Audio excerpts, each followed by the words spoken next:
জীৱনত কাৰোবাক ভাল পালে সিমানেই পোৱা, যাৰ বাবে তোমাৰ আত্মসন্মান অলপো হানি নহয়। মানিছোঁ, প্ৰেম নিশ্চয় জৰুৰী আমাৰ জীৱনত, কিন্তু স্বাভিমান আৰু আত্মসন্মানতকৈ জৰুৰী কেতিয়াও হ'ব নোৱাৰে।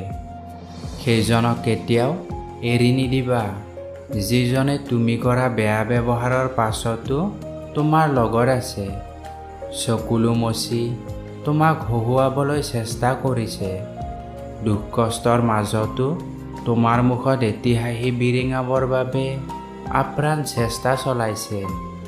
সম্পৰ্ক এটা তেতিয়াই ধুনীয়া হৈ পৰে যেতিয়া ইজনে আনজনৰ দুৰ্বলতাবোৰ মানি লয়। বহুত কষ্ট হয় সেইজনক পাহৰি যোৱা, যিজনক বহুত ভাল পোৱাৰ পাছতো এৰি গুচি যায়। কিন্তু জীৱনত যদি শান্তিৰে থাকিব বিচৰা, তেনেহ'লে সেইজনক পাহৰি যোৱা, যিজনে তোমাক পাহৰিলে। প্ৰকৃত জীৱনসংগী সেইজনেই হয়, যিজনে তোমাৰ ভাল বেয়া প্ৰতিটো সময়তে তোমাৰ লগত থাকে। কেতিয়াবা সেইজনকো অলপ সময় দি চাবাচোন, যিজনে তোমাক বিনা স্বাৰ্থত ভাল পায়। সম্বন্ধ ডাঙৰ নহয়, বৰঞ্চ সম্বন্ধটোক ভালদৰে জীয়াই ৰখাজনহে ডাঙৰ হয়। জীৱনত 4টা বস্তু কেতিয়াও নাভাঙিবা: বিশ্বাস, সম্পৰ্ক, হৃদয় আৰু কাৰোবাক দিয়া কথা। কাৰণ যেতিয়া এইবোৰ ভাঙে তেতিয়া কোনো শব্দ নহয়, কিন্তু কষ্ট হ'লে বহুত হয়।